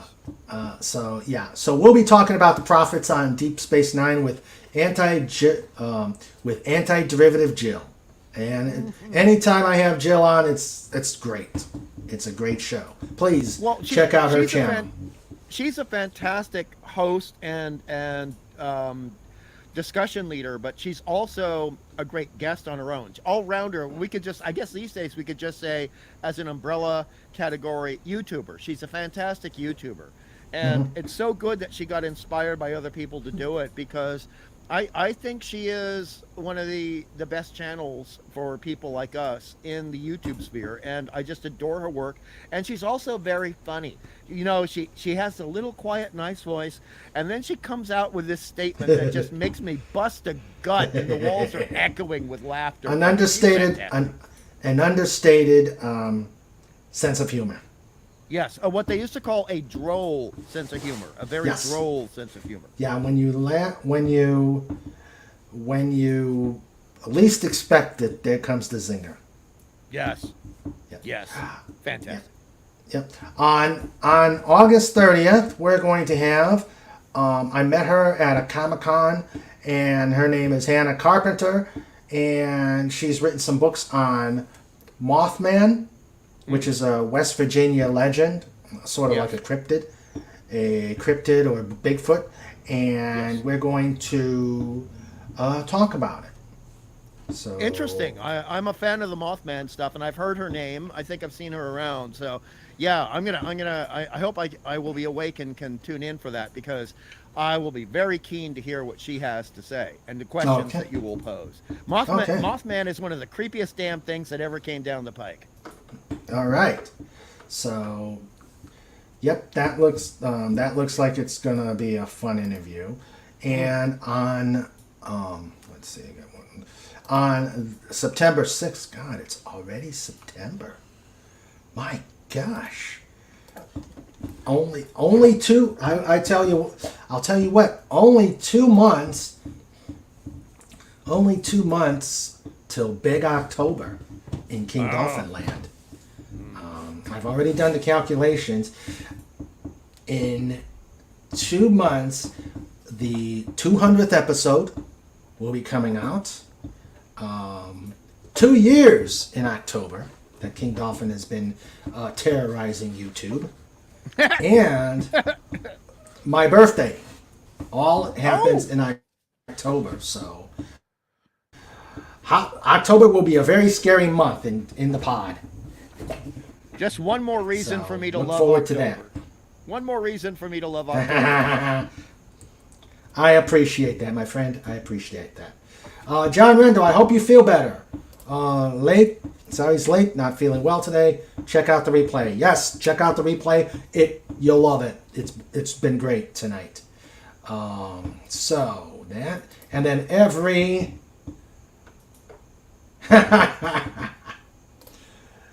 I'll have to catch it on the wee ride.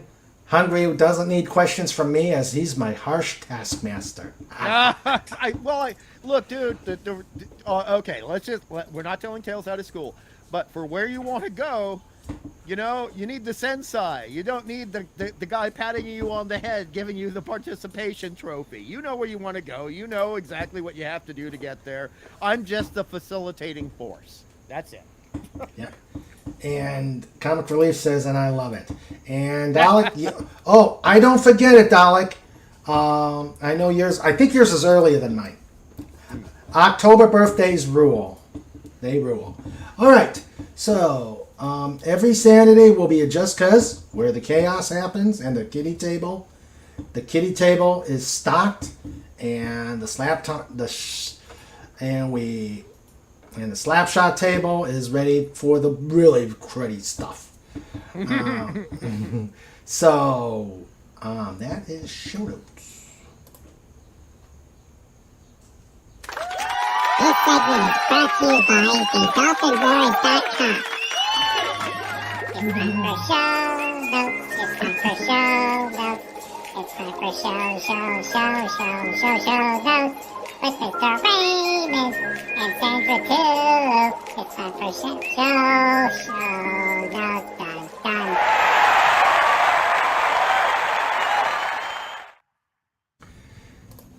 Dalek says 1st October to be exact. Yep, I'll be there. I'll be there to help you celebrate. Let's see. Sandra says to the Comic Relief, you enjoy every minute of it. Mr. Angel says, no pain, no gain. And you are a greedy bear, Snorter Poopus. He says, don't forget, my birthday isn't in October, but feel free to send me gifts. Snort, snort, snort. All right, as I wait to get him back, I'm going to start thanking the chat for being here. Great chat tonight. Fantastic chat. Oh, yes, you guys were amazing.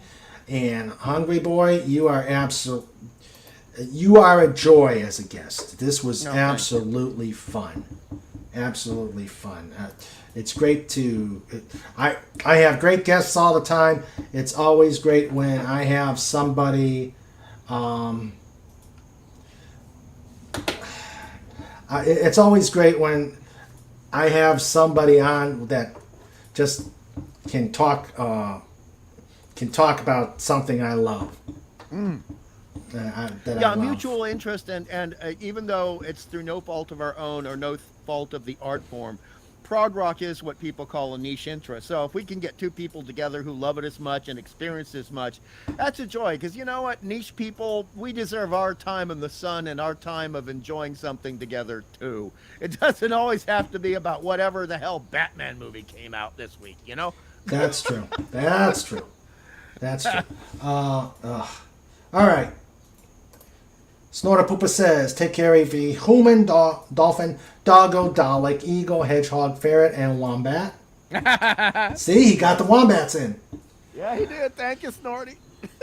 I'm scared about this. I am scared about this. Mayor Pudgy got his copy of Blood Feud. It is being adapted for Barbie 2, Electric Boogaloo. Oh my God, the horror. Don't you dare tear up my book. Blood Feud is great, if I do say so myself. But I'm biased. Comic Relief says, what about dingoes? Phantom Outsider says, my birthday also isn't in October, but as a Phantom I will accept October tributes. And well, we love you, Fanty, so we're going to tribute you anytime we have an excuse to. That's fine. Yep, that's true. Dingoes and rabbits, too. Yeah, you forgot the rabbit.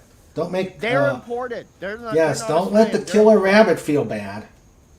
All right. The thing... Go ahead. Rabbits in Australia. Bad idea. Bad bloody idea. All right. Well, let me thank everybody who was here. We had in the chat, we had the Cobalt Bald Eagle. Thank you, sir. We had the Dadman clan, Dadman and Mrs. Dadman. We had Disney Sheepherder. We had the Killer Rabbit from Space. Dun dun dun. We had Mark D, the amazing Mark D with a C. Hell, go to his channel, check him out. He's amazing. We got to get you back on, Mark D. We had Maddie's Daddy. Great conversation about yes. And I do like Roundabout. I will let you know about that. We had Mr. Angel. Thank you, sir. We had the Phantom Outsider. We had Sean Carter from Mars. I shouldn't steal Raquel's lines, but they're so cool. And so that is our chat. And then my amazing wrenches. My team, my friends, my comrades in arms. We have the amazing Sandra, my producer, the one who keeps me on track, keeps me sane, keeps Snoopy calm as possible. We had Big Daddy MRI. We had hi Jill. Hello, Jill. Wonderful to Oh see you. my! Sorry you made it at the end, but there's always the replay. And yes, we talked about you, and it was all good things. I started listening to Obsession, but didn't get a chance to finish it. I have to finish it before the weekend. So please go to Anti-Derivative Jill's channel. She's got good stuff, and like I said, next week we will be talking with Anti-Derivative Jill. Well, on and DS9. also, I know I've complimented her before, and so, Jill, cover your ears. Here's another compliment. My apologies. But she, aside from what I said earlier, she is one of the most comprehensive and well thought out minds on YouTube for looking at and objectively discerning what is great about Star Trek, but also being honest sometimes when something is not that great. Jill is very, very objective, and she's very honest in that honesty. And I know it's an overused term for YouTube these days, but her authenticity rings like a loud, pure, beautiful bell, and it's just wonderful to listen to. Yes, definitely. We have she's doing the hear no evil. Hear no evil. Told you asked. Yep. She's Jill funny. is the cat's meow. Yep. Yes. All right. We had. Let's see. We had Big Daddy MRI. We had Dalek 451. Thank you for being here, Dalek. We had John Rendell, Faz. And Pudgy says, and she's pretty too. Oh dear. You flirtatious little hedgehog, you. We had Legatus Legionai, the first in, last off, and the amazing researcher of the pod. And we had Lenrod, who has to take off, but glad he came by. We had the hardest working hedgehog on the internet, Pudgy Hedgehog. Go to see Pudgy Hedgehog Adventures.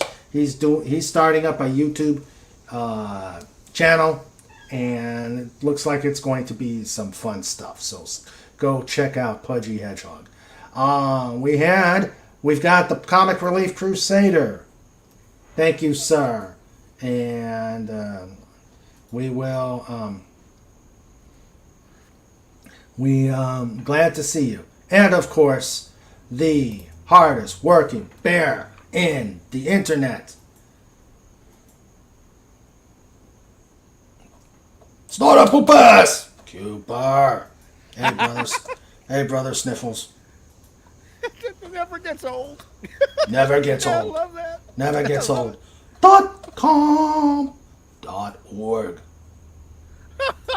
I just backup story.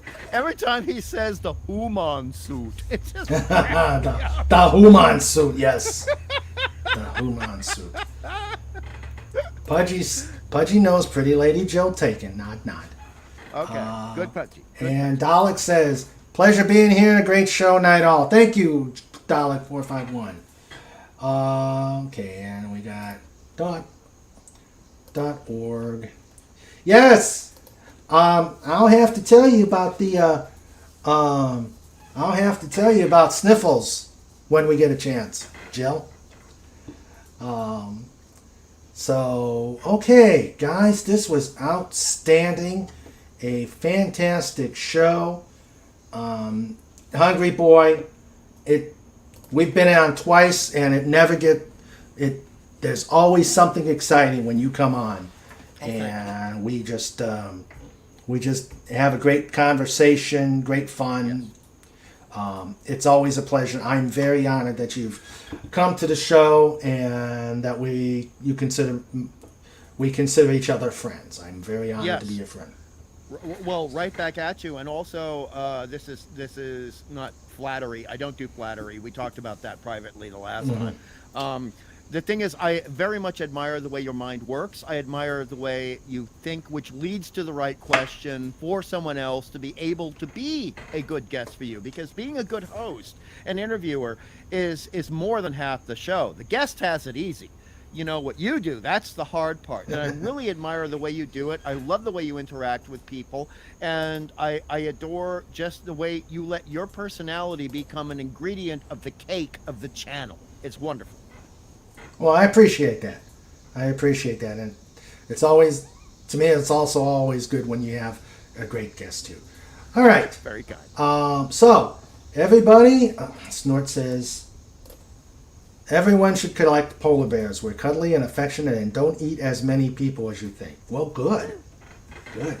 All right. Everybody, you have a great evening. We will see you on Saturday, just 'cause. And also, if you're going to Pop Culture Breakdown, please do a pod raid. Yes, please do a pod raid. Tell them you just came from King Dolphin TV. So, and let's see. Let's make some waves, King Dolphin Television. And like, subscribe, and let's have some fun. See you all later, and you guys take care. Thanks for being here, Jill. Thank you. Yes, Jill. Thank you.